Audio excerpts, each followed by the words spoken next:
itong normal na bato, wala po reaksyon. Ito naman po ang kidlat. Makikita nyo nausok siya oh.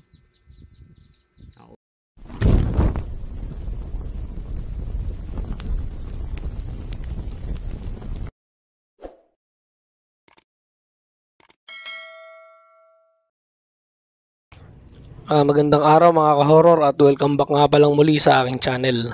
Nandito na naman nga pala tayo sa bagong episode ng Kwentong Agimat. Bali nitong nakaraan nga mga ka-horror ay nakapag-upload tayo ng ilang content patungkol sa batong kidlat o pangil ng kidlat. May mga nag-comment sa ilang mga nakapanood ng video natin mga ka-horror at nagsasabi na hindi raw ganoon ang tunay na batong kidlat. Pero merong isang manggagamot at antingero ang nag-reach out at kinontak tayo sa ating Facebook page dahil meron daw siyang gustong ipakita sa atin at yun daw ay ang tunay na batong kidlat. Siya nga pala mga ka-horror si John Kelly S. Andres na Tubong Laguna na mas kilala sa pangalang Divine Master. Pero bago natin ipakita ang kanyang batong kidlat at ang ilang testingan nito, ay hayaan muna natin si Divine Master na ipakilala ang kanyang sarili. Ako po si John Kelly Andres, mas nakilala sa larangan ng gamutan at pag-anting sa alias na Divine Master.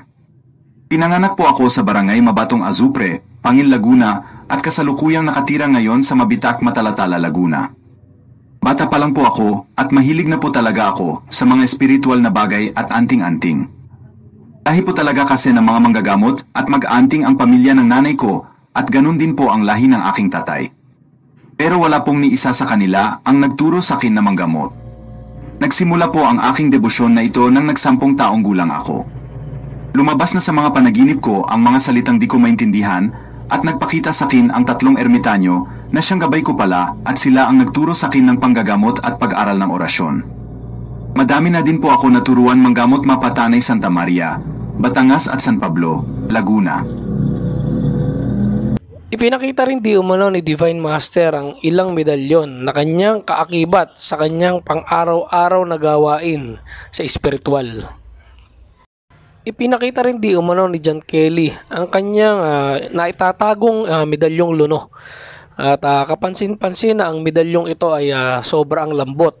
Pero nung kanyang inilaglag ito sa sahig ay lumalagitik ito.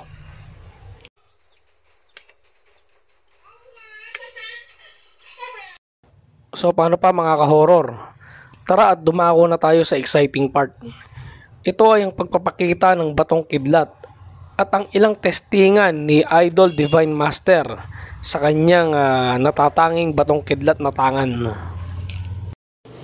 Bago nga pala natin simulan ang video mga ka-horror ay gusto ko lang magpasalamat at i-shout out yung mga taga-suporta natin na walang sawang nanonood at tumatangkilik sa ating mga video dito sa ating YouTube channel.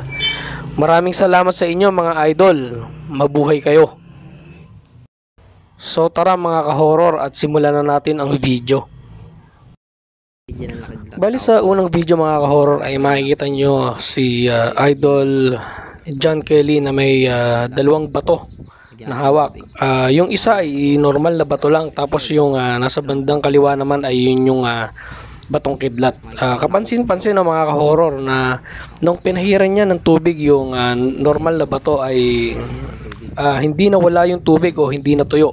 Pero dun sa batong kidlat ay mapapansin nyo na talagang natutuyo yung tubig. So parang sinisip-sip nung batong kidlat yung tubig ina-absorb niya. So panoorin natin mga ka-horror. Umiinom siya ng tubig. Yan. Meron dyan maiisip nyo na siguro kaya ina-absorb yung tubig dahil mainit yung bato o pinainitan muna ni John Kelly. Pero yan nakita nyo naman hawak-hawak niya. So kung yan ay mainit ay siguradong napaso na siya. Pero yan talagang ina-absorb ng bato yung yung tubig natutuyo. Meron po tayo dito ng plastic. Baka sabihin nyo po yung mainit.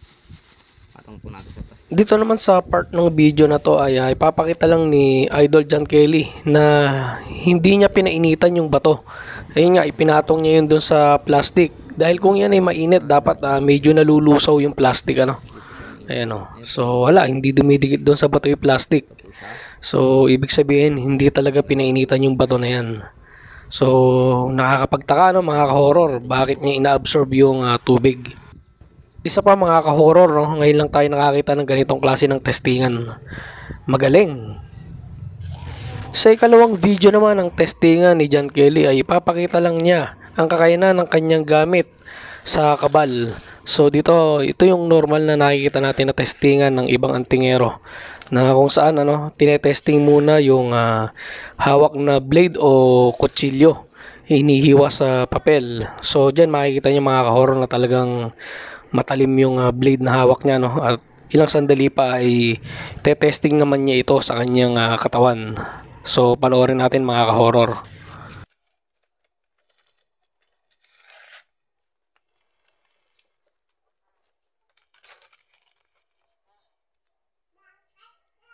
Nakakita naman natin mga ka-horror na yung gamit na tanga ni John Kelly o ni Divine Master ay may kakayanan din ng pandepensa sa kabal. So mahusay din talaga mga ka-horror. Sinubukan din ni John Kelly yung kanyang gamit sa pamamagitan ng baril. Dito naman ay ipapakita nila na mayroong kakayanan yung gamit niya ng pamigil. So panoorin nyo mga ka-horror. Nagbigay naman di umano ng kaunting kapaliwanagan si John Kelly patungkol sa nagtatanga ng batong kidlat. Ayon sa kanya ay wala namang bawal dito. Ang talagang pinakabawal lang sa nagtatanga nito ay yung maabuso ang batong kidlat na ito. Dahil once nga raw na maabuso na ang batong kidlat na ito o gamitin ito sa masama, ay mawawala na ito ng bisa. Ayon nga sa kanya ay maraming pwedeng paggamitan ang batong kidlat. Pwede raw itong pangdepensa. Pwede rin itong gamitin sa panggagamot. At pwede rin sa sugal. Pero payo ni John Kelly na mas mainam daw na sa isang bagay na lang ito magamit. Ibig sabihin ay kung sa pangdepensa ay sa pangdepensa. Kung sa panggagamot naman ay sa panggagamot lang. At kung sa sugal ay sa sugal. Para hindi raw siya pabago-bago. O para hindi siya malito. Dahil minsan daw ay yun pa ang nagiging dahilan kung bakit nawawala ng bisa ang gamit. Kung gusto niyo namang mapanood yung ilang video ng gamutan at testingan ng agimat ni Idol John Kelly, ay maaari niyo siyang bisitahin sa kanyang Facebook page at pakisuportahan na rin si Idol John Kelly Andres aka Divine Master. Ano sa palagay niyo mga ka-horror? Si Divine Master na nga ba ang isa sa nagtatanga ng legit at tunay na batong kidlat? Kayo na po ang bahalang humusga mga ka-horror. So hanggang dito na lang mga ka-horror. At samahan niyo akong muli sa mga susunod ko pang mga video patungkol sa agimat. Maraming salamat po.